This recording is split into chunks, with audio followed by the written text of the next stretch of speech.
Hello everyone, I am Shikha and you are watching your YouTube channel Full Solution. So, we are in last part of economy NCERT class 12th Indian economy के last part में हैं हम लोग last chapter पढ़ने वाले।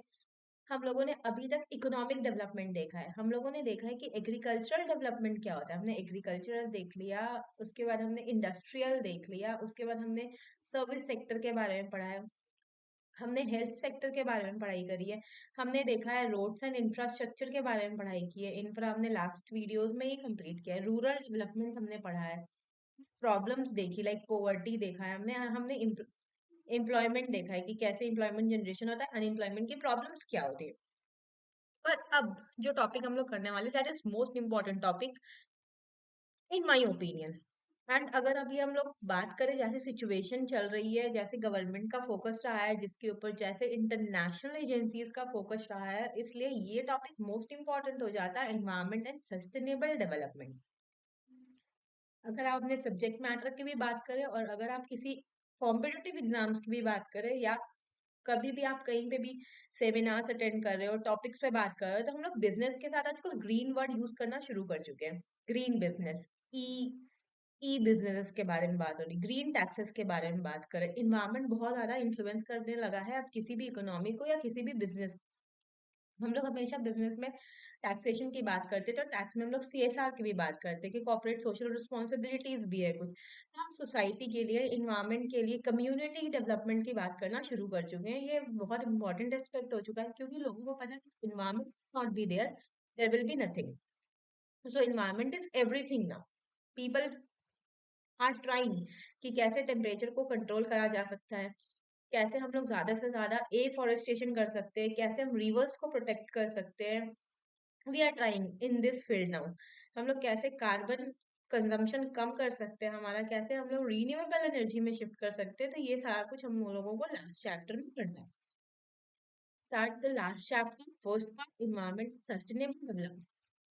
We know these two words, environment क्या होता है एंड सस्टेनेबल डेवलपमेंट क्या होता है। इन्वायरमेंट तो जहाँ पे हम लोग रहते हैं, जहाँ के रिसोर्सेज को हम लोग यूज करते हैं, जहाँ पे हमारा सारा एक्शंस होता है, environment is that. Sustainable development की बात करें तो वी नो कि कभी भी डेवलपमेंट एक दिन के लिए नहीं होता है, it is for the future. अगर आज रोड बन रहा है, ब्रिजेस बन रहे हैं, तो ये फ्यूचर के लिए है, 10 साल, 15 साल, 50 साल ये चलने वाले हैं। इसी तरह से आज किसी इकोनॉमी का कोई फाउंडेशन तैयार हो रहा है, तो वो फ्यूचर जनरेशन के लिए है। That is why the concept of sustainability is important, because development is not for one generation, or development is not for the current time, it is for future time, and also it is result of past times. So let us start with this chapter. सबसे पहले हम लोग relationship देखेंगे between environment and economy की। आखिर environment and economy के बीच में relationship क्या है, क्यों हम लोगों को इकोनॉमी के लिए इन्वायरमेंट के बारे में पढ़ने की जरूरत पड़ती है, क्यों हम लोगों को इन्वायरमेंट को प्रोटेक्ट करना है इकोनॉमी को डेवलप कराने के लिए, या फिर डेवलप इकोनॉमी तभी कहला सकती है जब वी हैव गुड इन्वायरमेंट। ऐसा क्यों होता है, तो ये हम लोग देखने वाले हैं। सो पहला एस्पेक्ट देखते हैं। तो अलग अलग एग्जाम्पल लेके इसको समझाने की कोशिश की है। First example rain agriculture. अभी हम लोगों को देखने में मिलता है कि agriculture, Indian agriculture specially is dependent upon rainfall. Environment degrade, अगर इन्वायरमेंट में पेड़ पौधे नहीं होंगे, अगर इन्वायरमेंट प्योर नहीं होगा, तो रेनफॉल कम हो जाता है, रेनफॉल का डिस्ट्रीब्यूशन चेंज हो जाता है। अनइक्वल डिस्ट्रीब्यूशन ऑफ रेनफॉल है, कहीं पे बाढ़ ही आ रहा है, कहीं पे ड्रॉट ही पड़ रहा है, इस टाइप का सिचुएशन आ जाती है। एंड ये एग्रीकल्चर को बहुत हैम्पर करता है। बारिश के टाइम पे बारिश का नहीं होना, थोड़े लेट से बारिश का होना, all these are the part of environment. And अगर ये प्रॉपरली नहीं होगा तो एग्रीकल्चर पे इम्पैक्ट पड़ेगा, which is economy. Agriculture primary sector के अंदर आता है।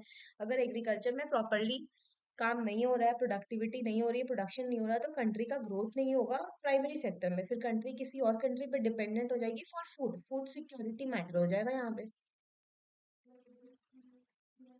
सो क्लाइमेट चेंज की वजह से, या फिर हम लोग बोले अनइक्वल रेन की वजह से, फूड सिक्योरिटी का मैटर हो सकता है। So environment and economy here is interdependent. हम इन्वायरमेंट में बहुत ज्यादा डिपेंड करते हैं अगर हमको अपना इकोनॉमी का डेवलपमेंट चाहिए, in first case.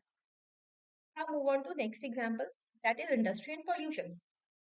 Of course, industry लगाना is very important for giving employment opportunities, और डिमांड एंड सप्लाई के गैप को कम करने के लिए हमको इंडस्ट्रीज लगाना होगा। एम्प्लॉयमेंट चाहिए तो हमको इंडस्ट्रीज लगानी होगी। इंपोर्ट एक्सपोर्ट करना है तो हमको इंडस्ट्रीज चाहिए, क्योंकि गुड्स एंड सर्विसेज का प्रोडक्शन करना है। These are the economic aspect. But इससे पोल्यूशन इंक्रीज होता है, चाहे हम एयर पोल्यूशन की बात करें, चाहे हम वाटर पोल्यूशन की बात करें, चाहे हम सॉइल पोल्यूशन की बात करें, नॉइज पोल्यूशन की बात करें। Every type of pollution are due to the industries. एक एग्जांपल के लिए ये बात भी कर सकती हूँ, Mathura oil refineries, if you know. Mathura oil refineries को ताजमहल के बगल से शिफ्ट करा गया है। ताजमहल में 50 किलोमीटर तक के रेडियस में सारे इंडस्ट्रीज को, जो ऑयल रिफाइनरी इंडस्ट्रीज थी, उनको शिफ्ट किया गया due to the yellow Mahal. Because of course Taj Mahal is a proud for India, it is seventh one of the seven wonders. So इसको एज अ हेरिटेज प्रोटेक्ट करके रखना बहुत इंपॉर्टेंट है। इसके लिए हम लोगों ने इन इंडस्ट्रीज को डाइवर्ट किया, इनके प्लेसेस को चेंज किया।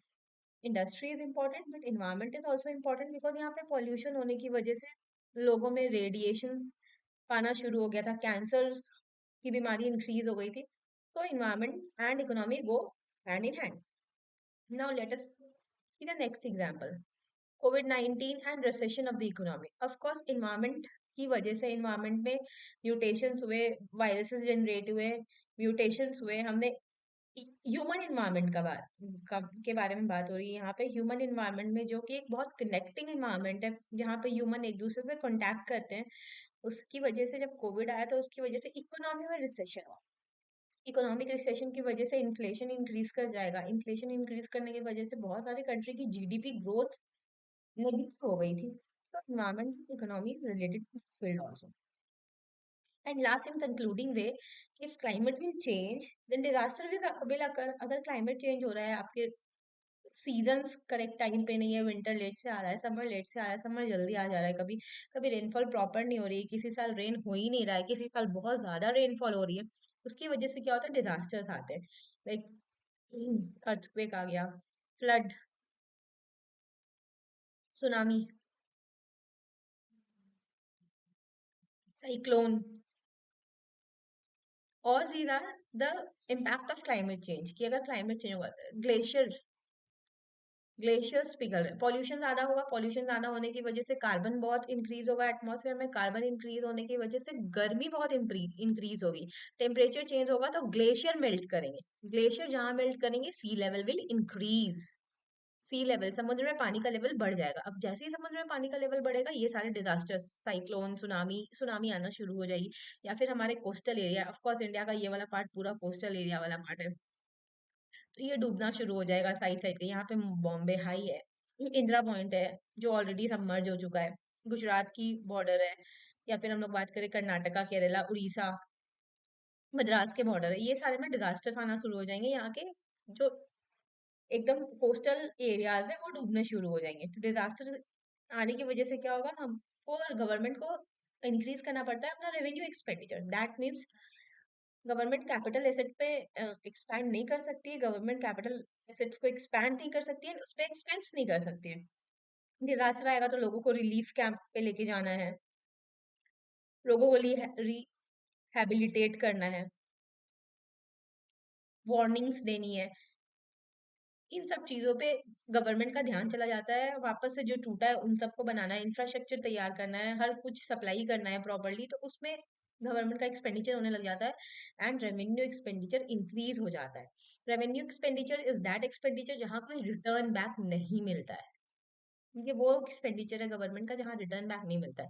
लाइक अगर आप गवर्नमेंट कैपिटल एक्सपेंडिचर में इन्वेस्ट करती है, सड़कें बनवा रही है, ब्रिजेस बनवा रही है, कोई कम्युनिकेशन नेटवर्किंग बनवा रही है, तो उससे गवर्नमेंट को रिटर्न बैक मिलता है, क्योंकि इसमें वो बनने के बाद फ्यूचर में बहुत सारे रिटर्न्स देते हैं, काम आते हैं वो। लेकिन क्योंकि वो एक एसेट क्रिएट हो जाता है गवर्नमेंट के पास। बट रेवेन्यू एक्सपेंडिचर में कोई एसेट क्रिएट नहीं होता है, वो जस्ट वेलफेयर के लिए होता है, पब्लिक के लिए, और ये इसका कोई रिटर्न नहीं होता है। That is why climate change से डिजास्टर इंक्रीज होंगे, डिजास्टर इंक्रीज होने से गवर्नमेंट का रेवेन्यू एक्सपेंडिचर बढ़ेगा, जो कि वर्थ नहीं है, एंड इकोनॉमी के लिए बहुत ही हेल्पलेस इकोनॉमी हो जाएगी, इकोनॉमी के लिए एकदम ही बेसलेस एक्सपेंडिचर हो जाएगा। Now moving on to next slide. एक लाइन यहाँ पे लिखी हुई है, opportunity cost of negative environmental impact are high. इसको समझते हैं क्या होता है। आगे की क्लासेस में आपने अपॉर्चुनिटी कॉस्ट के बारे में पढ़ा है कि अपॉर्चुनिटी कॉस्ट क्या होता है। अपॉर्चुनिटी कॉस्ट का मतलब होता है नेक्स्ट बेस्ट कॉस्ट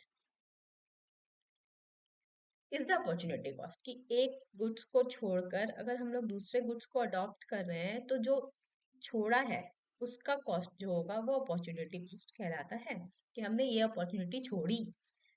अगर हम इन्वायरमेंट को एज अपॉर्चुनिटी कॉस्ट लेते हैं और इन्वायरमेंट को हम पोल्यूट करते रहते हैं, नेगेटिव बना देते हैं, इन्वायरमेंट पे बहुत नेगेटिव इम्पैक्ट डालते हैं, तो इसका जो अपॉर्चुनिटी कॉस्ट होता है ये बहुत ही ज्यादा हाई होता है, अनबियरेबल होता है। Let us understand this in next slide. See, मान लेते हैं हमने कहीं पे इंडस्ट्री स्टैब्लिश करनी है। हमने इंडस्ट्री स्टैब्लिश की, पर ईयर उस इंडस्ट्री से हम 1 लाख रुपए का टर्नओवर एक्सपेक्ट कर रहे हैं, एक्सपेक्ट कर रहे हैं। अब इंडस्ट्री स्टैब्लिश करने के लिए हमने 10 एकड़ लैंड को डिस्ट्रॉय किया, ऑल ट्रीज या फिर फॉरेस्ट एरिया में हमने इसको खत्म किया, फॉरेस्ट को हटा के हमने इंडस्ट्री। ये फॉरेस्ट 10,000 लोगों को एम्प्लॉयमेंट दिया हुआ था, रॉ मटेरियल्स दे रहा था, clean and clear environment they रहा था। सो हमने 1 लाख टर्नओवर के लिए फ्यूचर में इतने बेनिफिट्स को छोड़ा। दैट इज अपॉर्चुनिटी कॉस्ट, कि हमने ये वाला अपॉर्चुनिटी कॉस्ट जो छोड़ा है, नेगेटिव इम्पैक्ट जो दिया है एनवायरनमेंट में, ये बहुत हाई है हमारे लिए, अनअफोर्डेबल है ये opportunity cost. That is why हम डेवलपमेंट करें, डेवलपमेंट करने में कोई प्रॉब्लम नहीं है, हमें इंडस्ट्रीज लगानी होगी बिकॉज हमने इंडस्ट्री से भी काम करना है, वरना डिमांड एंड सप्लाई गैप कभी फुलफिल नहीं होगा, लोगों को हायर एम्प्लॉयमेंट नहीं मिलेगा कभी भी, हम इन्वेस्ट नहीं कर पाएंगे कभी भी, इंपोर्ट एक्सपोर्ट नहीं कर पाएंगे। Development is important, development is important. Of course, development is important, but not on way of destruction.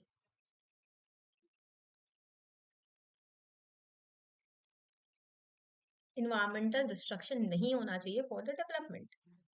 I hope आप लोगों को समझ में आया होगा कि अपॉर्चुनिटी कॉस्ट हमेशा बहुत हाई होती है नेगेटिव एनवायरमेंटल का।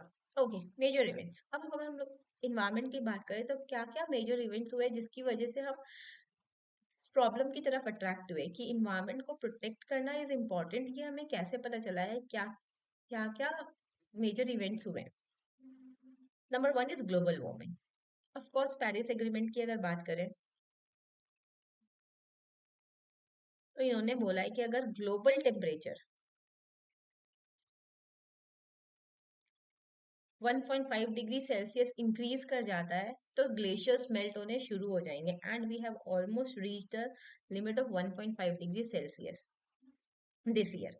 तो जब ग्लोबल वार्मिंग की बात करें हम लोग, तो जब ग्लेशियर्स मेल्ट होना शुरू हो रहे थे, जब अंटार्कटिका के बड़े बड़े ग्लेशियर्स पिघल के आना शुरू हो रहे थे बाकी ओशंस में, तब बहुत सारे मीटिंग्स हुई थी और हम लोगों ने देखा कि सी लेवल इंक्रीज कर रहा है। सी लेवल इंक्रीज करने की वजह से फ्लड बहुत ज्यादा आना शुरू हो रहा था डिफरेंट डिफरेंट एरियाज में, कोस्टल एरियाज डूबने शुरू हो रहे थे। तब इन्होंने यूएन के अंडर में एंड जो भी इन्वायरमेंटल एक्सपर्ट एजेंसीज है वर्ल्ड की, उन्होंने मीटिंग्स करी एंड उन्होंने एक क्रक्स निकाला कि 1.5 डिग्री सेल्सियस के अंदर हमको टेम्परेचर मेंटेन करना है अर्थ का। अब जो भी टेम्परेचर है अर्थ का हाईएस्ट टेम्परेचर वो 1.5 डिग्री सेल्सियस से इंक्रीज ना करे।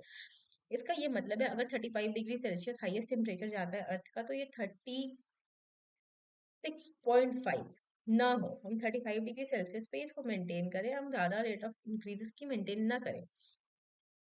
Next is agenda 21, that is earth summit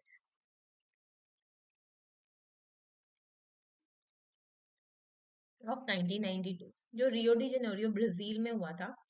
earth summit, उसमें सस्टेनेबिलिटी का कॉन्सेप्ट सबसे फर्स्ट टाइम आया था। Sustainability was talked about first time in this summit.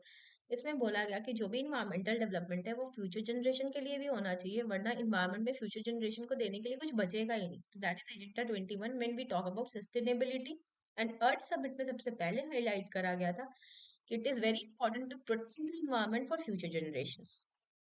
Next is ozone depletion. Ozone depletion आपने पढ़ा होगा कि ओजोन होल से यहाँ पे, जिसकी वजह से ओजोन डिप्लीशन हो रहा है, एंड ओजोन के डिप्लीट होने की वजह से यूवी रेज अर्थ पे एंटर करती है और ग्लेशियर्स मेल्ट होते हैं, या फिर स्किन कैंसर की बीमारियां होती है। तो these are some major events like heat dome. Heat dome की वजह से सिटी हीट हो जाती है, सिटी के मेन एरियाज है वो हीट हो जाते हैं और वहाँ पे सारा काम बंद हो जाता है।